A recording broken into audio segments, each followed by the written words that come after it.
Hello and welcome to my reading log for January of 2024. So this is my first reading log for this year. Obviously I filmed my December one last month.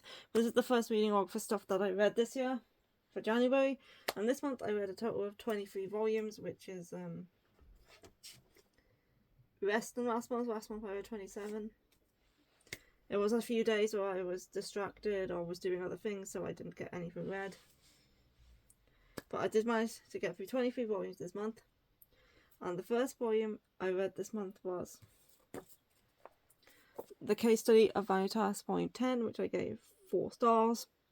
This is now caught up to where the anime ended. Plus a little bit, like the last chapter in here was like only a few pages long and it was like setting up the next storyline. But yeah, this now has ended where the anime ended. So as of the next volume, it'll be new content for me because obviously I knew what was happening in this volume because I have seen the anime. But yeah, there's more questions being added and with stuff to do with someone Noe knows, and yeah, I'm definitely enjoyed this volume just like I enjoyed the anime, and definitely looking forward to finding out what happens now that we're going to be past the anime, although these do come out rather slow. I think we get like one of these a year. Vanitas is from the creator of Pandora Hearts, and it's like a steampunk vampire series that takes place in Victorian France.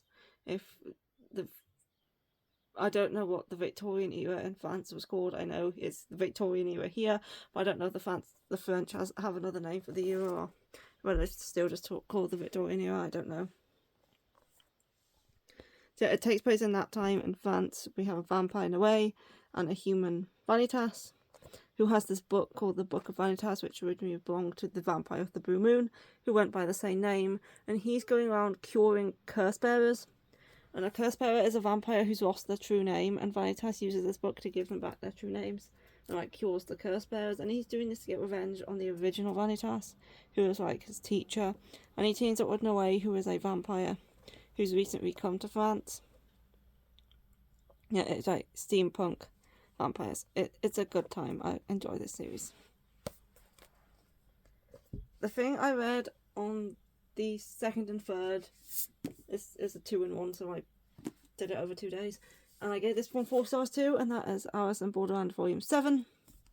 This volume, if you've seen the live action, covers the King of Spades game.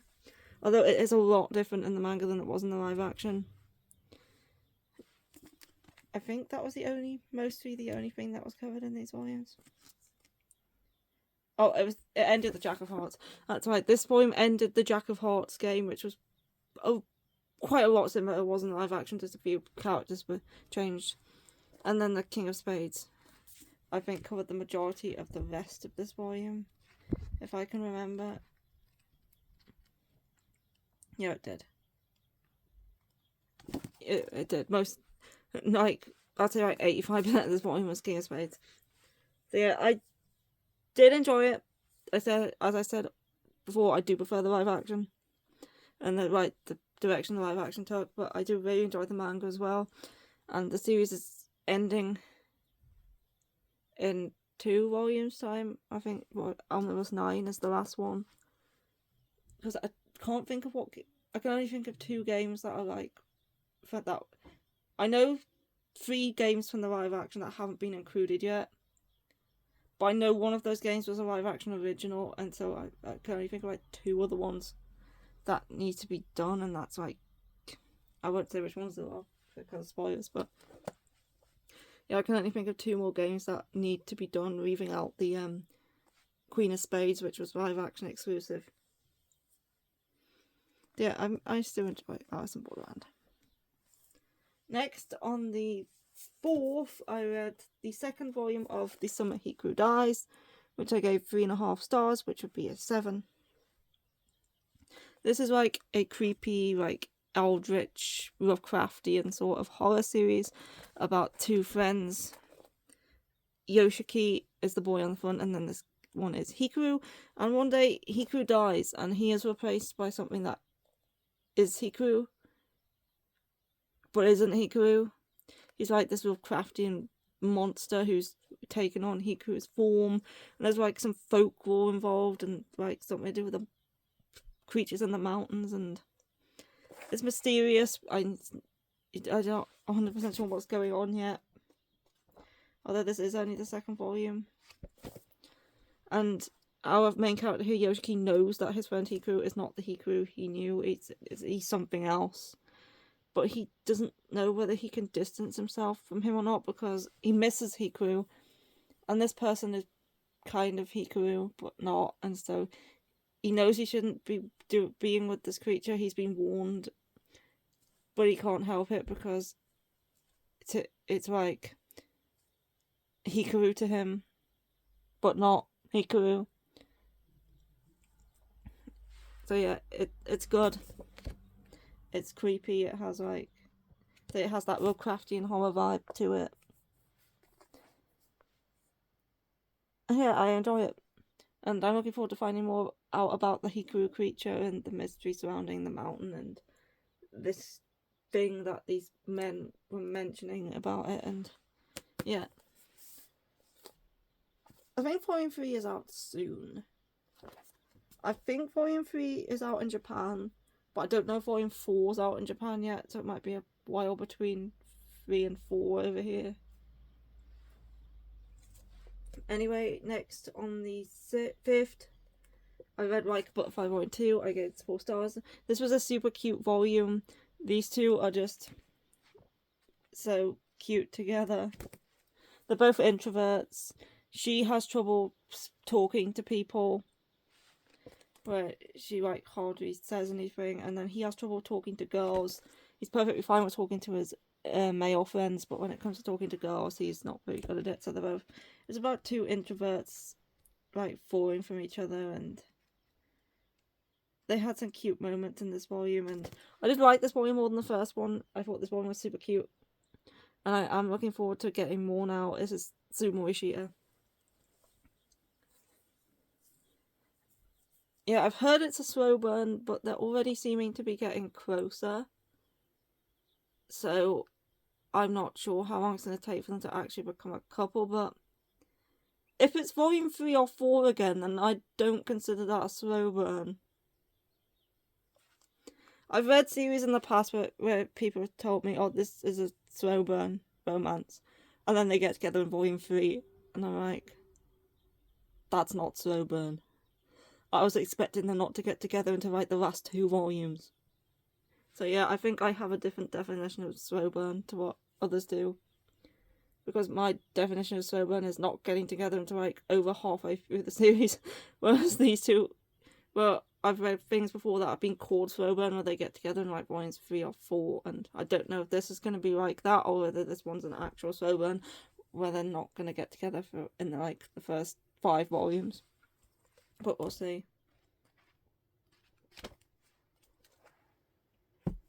Anyway, next up is on the 6th, I read Hi, I'm a Witch, Volume 3. I also gave this one 4 stars. I very like this volume. According to the author's notes in the back, we are now over halfway through the contents of the first light novel.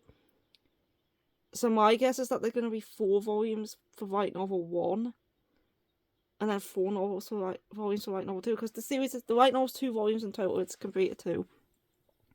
And if we're halfway through the first light novel, if we're over halfway through the first light novel at this 3rd volume, I reckon there's going to be 4 volumes, possibly 5 per light novel. But yeah, I think the series is going to be like no more than 10 volumes total. My guess would be 8, 9 possibly, but yeah, it's a very cute series. Where this guy comes and asks this witch to make him a love potion, but she has a crush on him, and she decides to like make the time she has with him last by making it seem like he needs to go on quests to get ingredients, but he needs to get them one at a time. He can't just get them all together. And my spine is reeking into my front cover. And Yeah, it's a very cute one. It's like fantasy shoujo romance. It is based on a light novel. It's not an isekai though. It's just a fantasy. And yeah, I'm looking forward to reading more and seeing what happens next. Next up, on the 7th, I read Imakoi Volume 7, which I gave 4 stars. 4 stars. Yes, I did. This volume is continuing to concentrate on the couple on the cover here. I think as at the next volume, we might be switching back to the other couple, because it's 9 volumes in total, and I think the next volume is kind of like half is who it's focusing on, and then obviously volume 9 is gonna like wrap everything up. But yeah, this volume just focused on these two and their relationship, and I enjoyed it. I do think I enjoyed the original couple from the series more than these two, though. I did still like these two. Yeah, it was good. It's Imakoi. Next, on the 8th, I read Mao Volume 13, which I also gave 4 stars. I like this volume because we kind of got more into the main story and the main mystery of what happened all those years ago with the 5-sided temple and all the exorcists, and we also got some backstory for this girl on the front. I forget her name, but she's the one who has the golden longevity. So yeah, we got some backstory for her. We also got more going on in the main story and finding out more about what happened there. We're still not 100% sure about the full events and everything, but it's all going to come into clarity eventually. But I do like the series more when it focuses on the main story rather than on this random side fights. Because we have some volumes like this one which concentrate more on the getting more out of the main story and learning more about what happened, with Mao and all them in the past.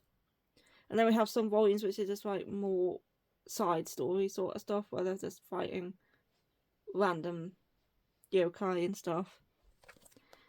So yeah, I really like this volume because of the focus that we had on getting more information out of the main story and what happened back then. Yeah, I'm looking forward to actually finding out the full extent of everything that happened. Next up, on the 9th, 10th and 11th, it took me 3 days to read this. I don't know why. It did though. And it's a 2-in-1, so it's so for the end, go on Ichino Seika 3 at 16.2. I gave this a 7, 3.5 stars. I think we might be getting into the content of the second light novel by this point. The light novel was the second light novel in Japan. The light novel is 2-in-1s, and there's 4 of them, so 7 volumes in Japan. I think we're going into the contents of the second one at this point, so the first half of the first one. But yeah, unlike the first volume, this volume didn't have any random extra bits added to the beginning, which were completely pointless and not following the light novel. This one did follow the light novel. Oops. So yeah, this one got into a mission that they were sent on and stuff like that. So yeah, this one, it follows the light novel more. I don't remember everything about the light novel, but I remember the main points of it, and it's interesting and fun to see it in a manga format. I do like stuff at the end. Although, apart from the couple of questionable scenes that occasionally pop up, but they don't happen that often. But yeah, we're getting into more of Mahiru and stuff in this one too. Of course, I already know the full story of this from the light novels, but it's fun to see it in manga format. I don't know how many of these are going to be in total. It is a complete series in Japan, I just don't remember. On the 12th and 13th, it also took me 2 days to read this one. And that is Virgin Love Volume 1. I gave this 4 stars. This is a josei series about a woman. She is in her 20s. She's 26.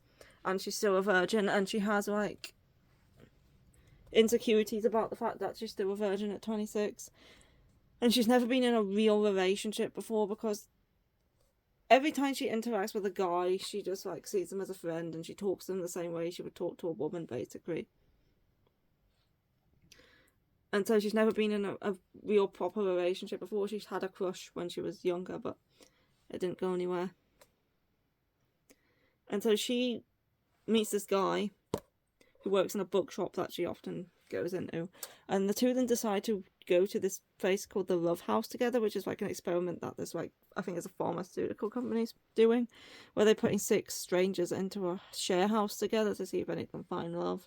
So these two enter into the Love House, and they meet up with, like, this guy here,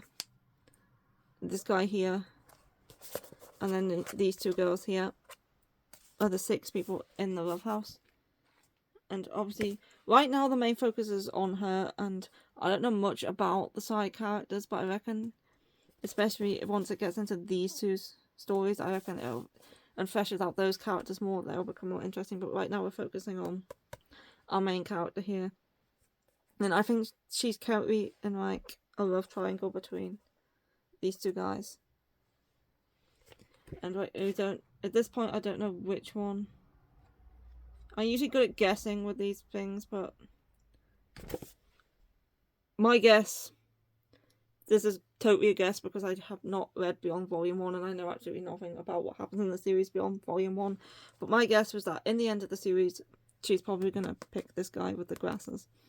But you never know, she might pick him. But that's just my guess. I'm usually quite good at guessing these things, but sometimes it's a bit harder to tell than it is others. But yeah, I did like this volume. I'm definitely going to be continuing the series. I think it's still ongoing in Japan, that one. Anyway, next I read on the 14th, Wizard's Brew, Volume 7. I gave this one 3 stars. I think the series might be winding down. This volume was a lot of battling with Rode Fram. I forget the names. This series is set in France, and it has so many French names that I don't know how to pronounce, and I forget half of them. So there's, like, communes. There's alchemist communes, and there's, like, 3 of them. There's Rode, if I'm saying that correctly. There's there's the other one. What's the other one? Yeah, there's the other Quadray stations, if I'm saying that correct. Quadray stations, and there's one other one which hasn't really been involved much. Bibero VQ? I'm probably butchering these names. Anyway, and there's also an organisation called FRAM, who's like the enemy organisation, and I keep forgetting which is which. So, especially since these don't come out that often, and I'm reading the volume and I'm like, which organisation is this guy with again? So yeah, we follow Al, who is an alchemist, and Grizel, who is, like, a dragon woman mage. And he is her groom, because she needs a groom in order to do something to protect Paris. And yeah, this volume was a lot of fighting for fame. I don't know. This organisation here. I think it's Fram, possibly Frame. I'm not sure how to say it. I'm not very good at pronouncing French words. I mean, through the years of reading manga and watching anime, I've gotten better at pronouncing Japanese words. But when it comes to, like, other languages, I'm terrible.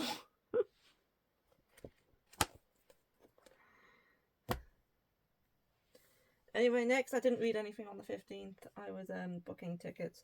And then on the 16th, I read Nina and the Starry Bride Volume 1, I gave this one 3.5 stars. This is just the start of the series. So yeah, it's a fantasy josei series about Nina, who is a orphan girl who lives with these two brothers.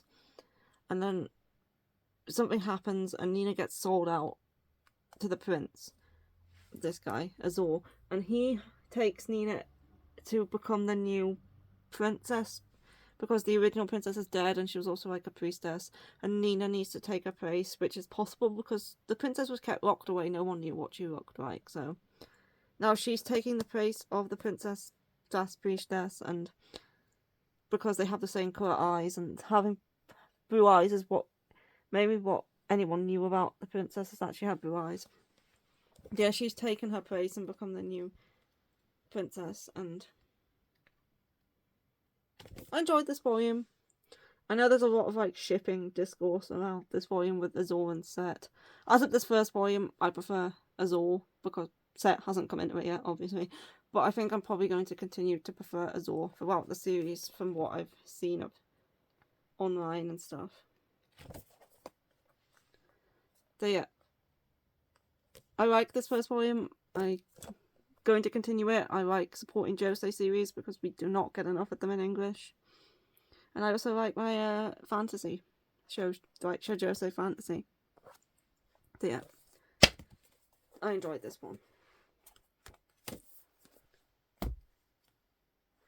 And next up, on the 17th and 18th, it took me a couple of days to read this one too, apparently, I read Cheeky Brat Volume 8, which was, I gave 3.5 stars. So we've what's her face?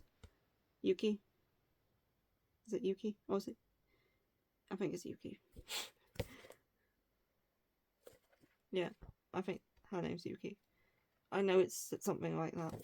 But she's getting close to graduating and going off to college now, and obviously Narase, being in the year below her, is still in high school for another year. And interesting to see how things go after she does graduate, because she hasn't quite got there yet. But yeah, I still continue to enjoy Cheeky Brat. It's like sports, romance. Obviously, the romance is more of the focus than the basketball is, but there's like basketball games as well.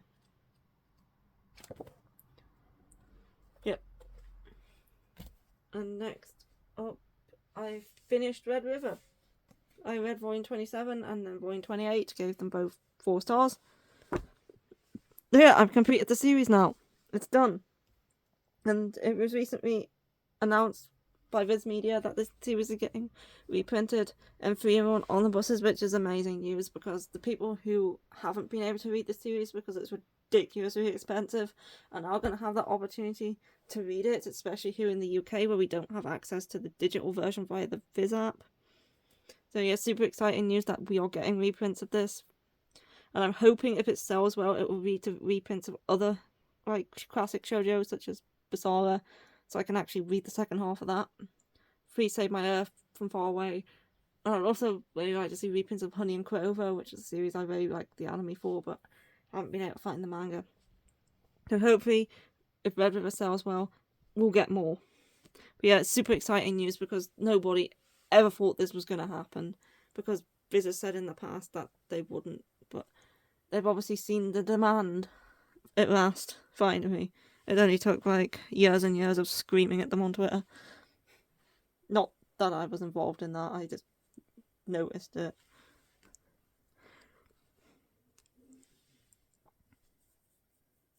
So Red River is a like, now that I've finished it, I can actually talk about more. It's a historical fantasy isekai series where Yuri, our main character, is pulled into the world of ancient Anarogia, I don't know how to say it.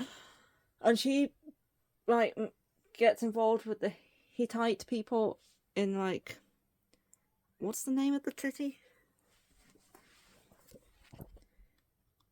It's like, no, it's on wrong volume. Hatsua? I think it's Hatsua. Or Hatsue. Yeah. The Hittite kingdom I think the city's called Hatsusa. Yeah, Hatsusa? Something like that, the capital of the Hittite Empire.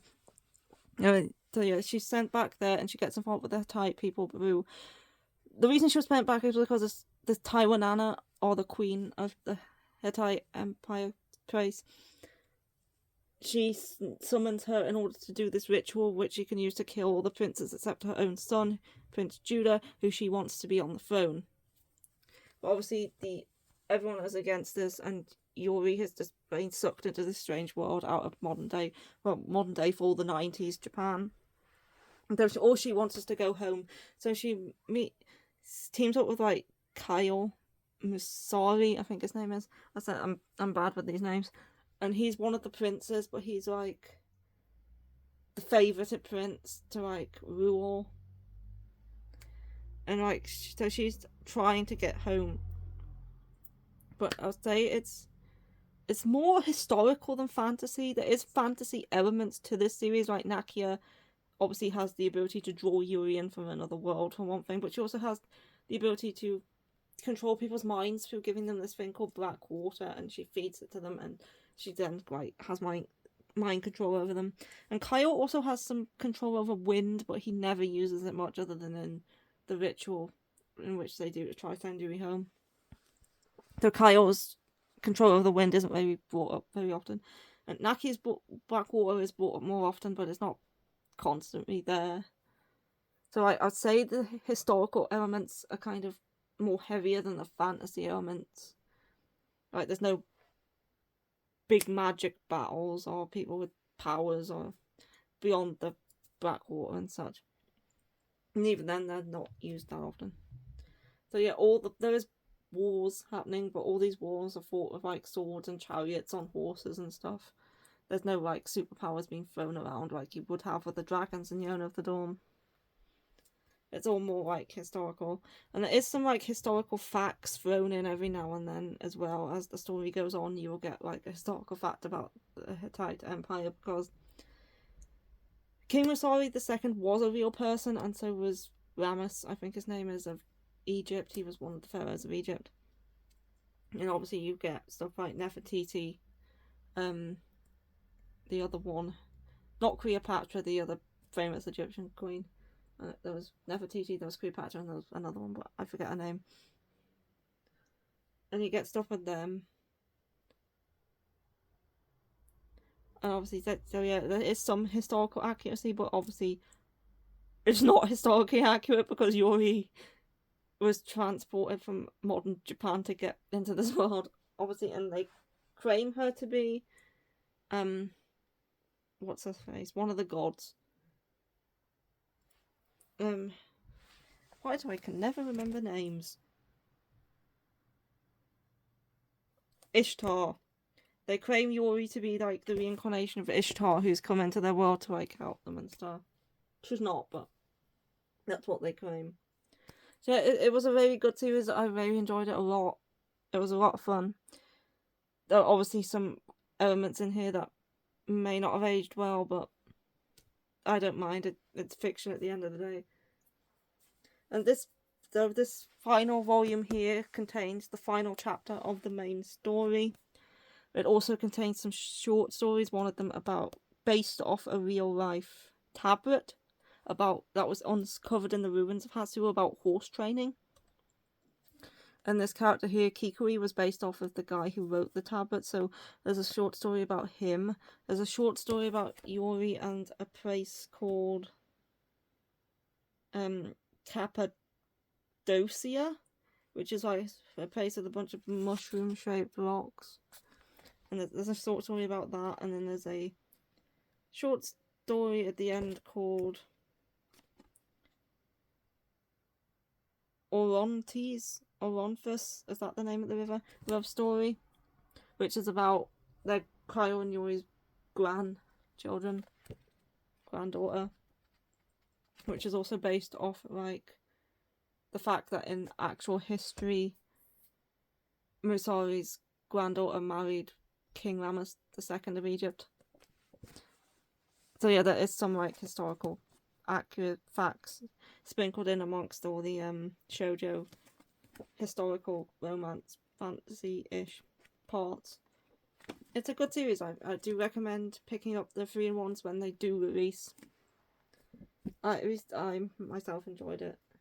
I myself also won't be picking up the 3-in-1s as I already own the complete series and the singles, but I would recommend anyone interested to definitely pick them up and get this thing selling, so we can hopefully get more in the future of all the shoujo stuff. Next, on the 21st, I read One More Step, Come Stand By My Side. Well, this is a one-shot. I gave it this 3 stars. It's a short story collection of a bunch of short stories by this person here. Toryumon Takada. My favourite short stories in here was the first one, which was about the blindfolded princess and a time with the silent caretaker. I quite like that one. And the one where they went to the jungle and met these like group of like people who lived there, and the stuff with the fruit. I think they went. It was either a fruit or not. I quite like that one, and I quite like the wife one, My Life with My Love Dearie. Some of the other stories I didn't like as much, but some of them are like very, very short. But yeah, I gave it a 6. I like some of the stories more than I liked others. The artwork was quite nice. But yeah, if you like short stories, give this one a try, but some of them are better than others, and it definitely wasn't one of my favourite reads of the month. I like some of them. Next, I read Given Volume 8 on the 27th, which I think I gave this either 4.5 or 5 stars. I love Given. I have a Given obsession. And I continue to love Given. This is the penultimate volume. 9 is the final volume, but I think the author has started up a new series recently, which is Given 10 years later, which I've seen some like stills of online, and it looks like, yes, it's more Given. I'm never gonna deny more Given. And also there's 2 movies coming out, which will probably cover, I reckon the 2 movies coming out will cover all of the remaining content of what isn't animated already, so the Hiragi mix. I'm liking the Hiragi mix, obviously. It's Given, I'm gonna like it. It's my favourite BL, it's one of my favourite series, I adore it. A lot. I can't go wrong with Given. Next, on the 23rd I read Now, and on the 24th I read Love of Kill 13, which I gave 4 stars. This is the final volume. I think there might be an extra volume in Japan with extras in it, but I'm not sure. But this ends the main story. I thought the ending was fine. Everything was sorted. So yeah. Quite like the ending. All in all, I enjoyed the series about... It's a josei about hitmen, and hitmen... It's like a hitman romance between those two. And yeah, all in all, I really like the series quite a lot. It took me into like volume 2 or 3 to really get into it, but I ended up really liking the series a lot. I like the anime too, but yeah. But I did enjoy the ending as well.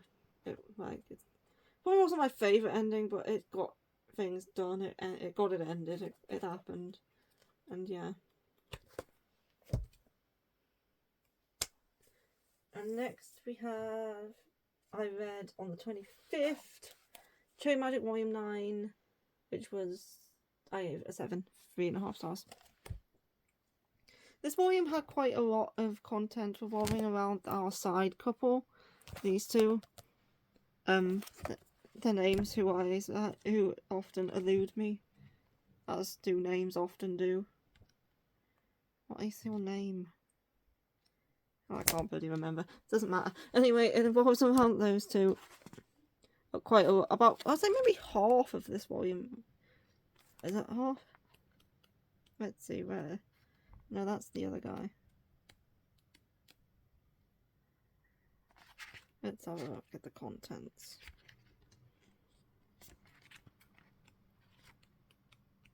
Yeah, no, over half.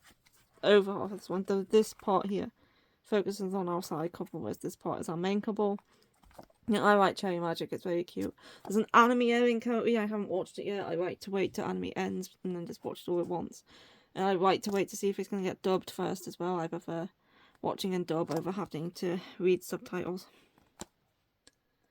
Yeah, I do really enjoy Cherry Magic. Next, I read Mimi's Tales of Terror on the 26th, which I gave 4 stars. I really like this Junji Ito manga. It's based off of folklore stories by Hiro Okasu, Kihara, and Ichiro Nakayama. And it's based off of those. We follow our main girl Mimi and her boyfriend Naoto just encounter like horrific things around the world and like different things happening, and I did really like some of the stories in this one. Like the first story with the mysterious woman in the apartment next door, and the one with the tombstones and the hole in the person's basement. On the one at the beach as well, I quite like the one at the beach. And then there's a couple of like shorter ones. That's cool. As well. I don't know how many short stories are in here in total.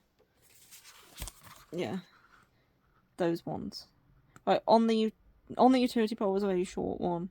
The woman next door I liked. Rustling in the Grass. Yeah, I quite like Rustling in the Grass. Grave Placement, that was the gravestone one, and then the seashore one I liked. What was just the 2 of us? I can't remember that one. Yeah, I like the Scarlet Circle one, and the Sign in the Field is a very short one as well. What was just the 2 of us? What was that one? And then there was also the short story, the Monster Plot Burner story, which was quite good. Oh yes, I remember just the 2 of us now. I like that one as well. So yeah, I enjoyed. This is one of, I think, the better short story collections from Junji Ito. I did really like this one and the stories in it. I basically get anything Junji Ito, and I'm super excited that his memoirs are coming out in English soon. Like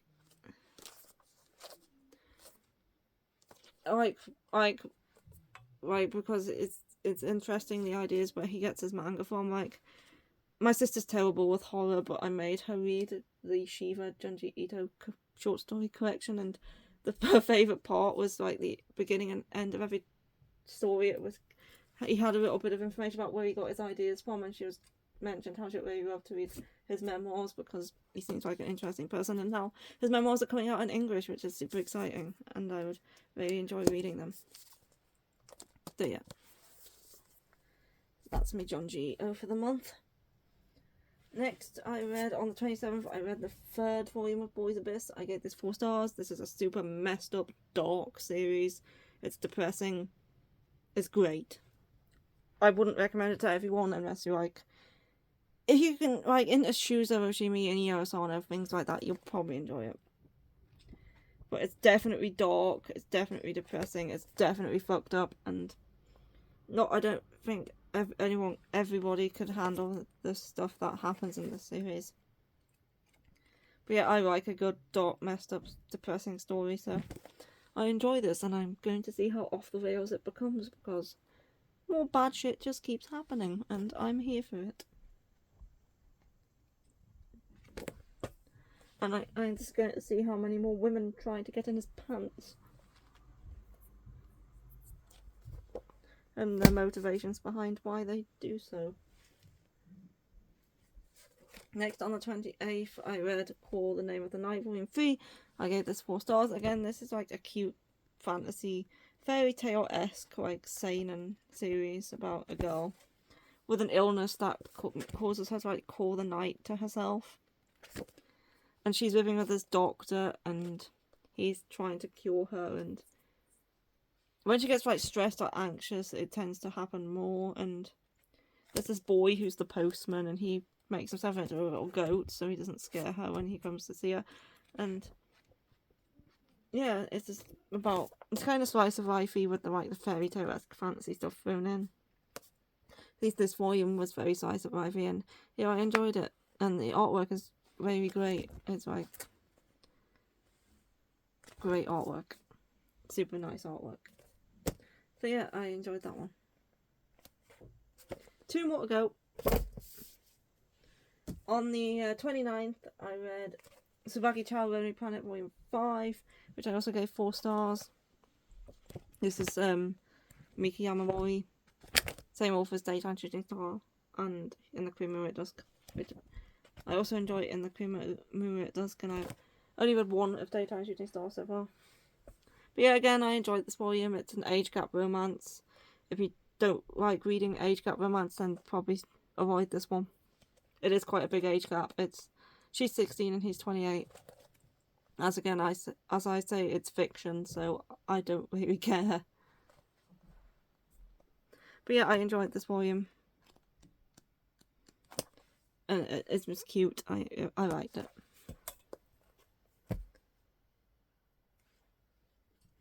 And then last one I read, it took me a couple of days because this one is quite fat. On the 30th plus the 31st, I read my Summer Review Volume 3. And I gave this 3.5 stars. I didn't even realise this was a thing until it was a thing, and yeah, I thought the series ended at Volume 2, but yeah. This is a continuation of my Summer Reviews following these two, Chiharu and Wataru, who I only remember the names of because they're right there. And yeah, they like films, they go cinema together, stuff like that. Yeah, this is it's a cute BL, just continuing their story, and